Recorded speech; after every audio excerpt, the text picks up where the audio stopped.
Today, I am going to focus on the Common Core State Standard for math, involving operations and algebraic thinking. The learning objective of this standard is the ability to represent and solve problems involving addition and subtraction.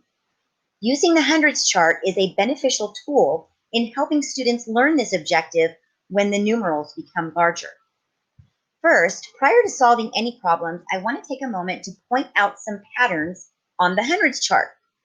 We can see that the numerals are in rows of 10, beginning in the upper left corner with 1 and ending with 10. So if we look at the pattern created by the rows and columns, we see that if we go down the row of 10s, all of the numbers end in 0, and we can count by tens, 10, 20, 30, 40, and so on. Likewise, all of the numbers that are in the nines column end in 9, the numbers in the 8 column end in 8, and so on. Additionally, we know that as we go from the left to the right and the top to the bottom, the numbers get higher, which is addition. As we go backwards, the numbers get smaller, which would be subtraction. Students in kindergarten and first grade are already familiar with 10 frames and are able to do addition and subtraction within 20. Therefore, they already know that each of these rows is made of 10, and this will be helpful prior knowledge in the ability to use this tool to support them in adding and subtracting within 100. So let's get started. We're going to start with a simple addition problem involving double-digit numbers. Our problem is going to be 36 plus 10. We're going to start off just by looking at adding and subtracting with 10 so that you can see how we can move up or down representing addition or subtraction.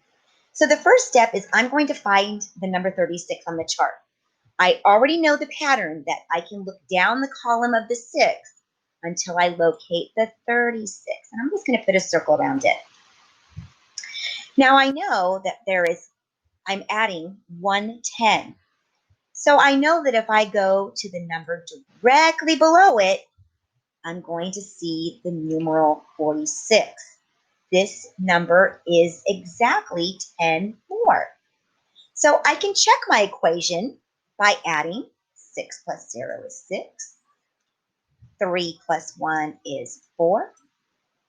And we are correct in saying that 36 plus 10 is 46, and we were able to locate that on the number line, on the hundreds chart. Sorry.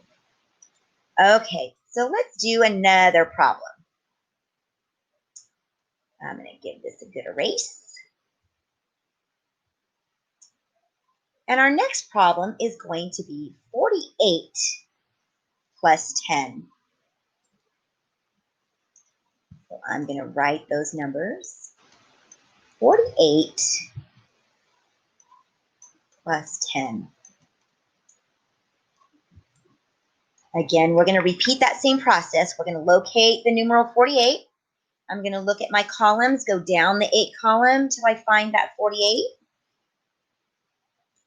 I know that I'm adding so that I know that I'm going to be going down one row to the number directly below it, and there I see 58. So 48 plus 10 is 58.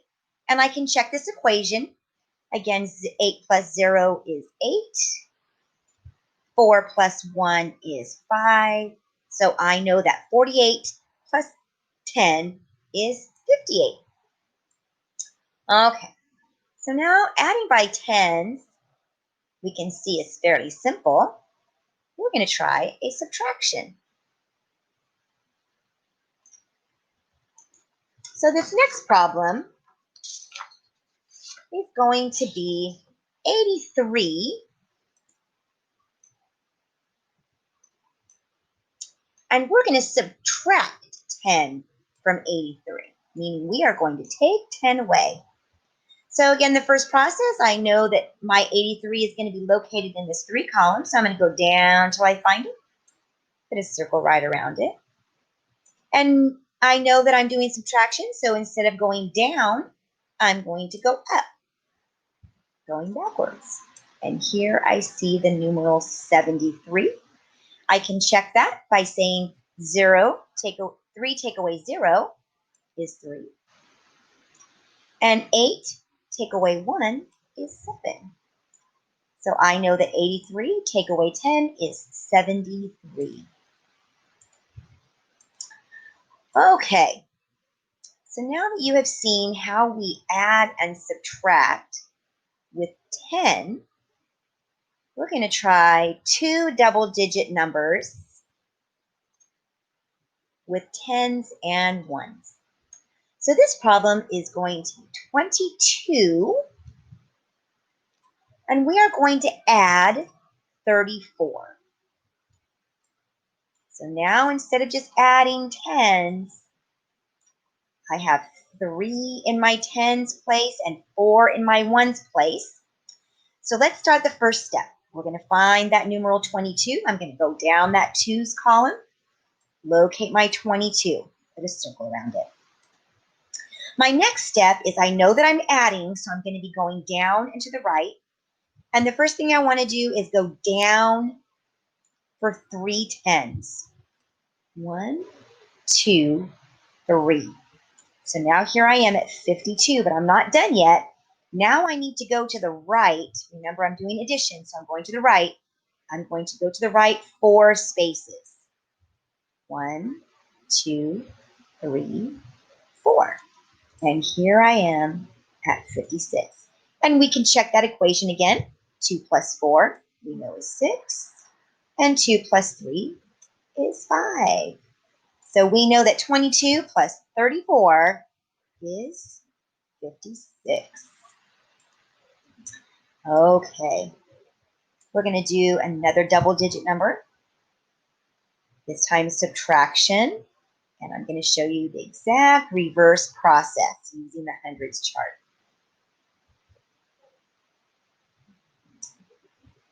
So our next problem is going to be 47. We are going to subtract 16.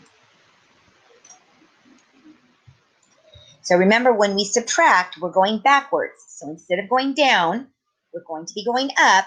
And instead of going right, we're going to be going left. So let's first start by locating that numeral 47 on the chart.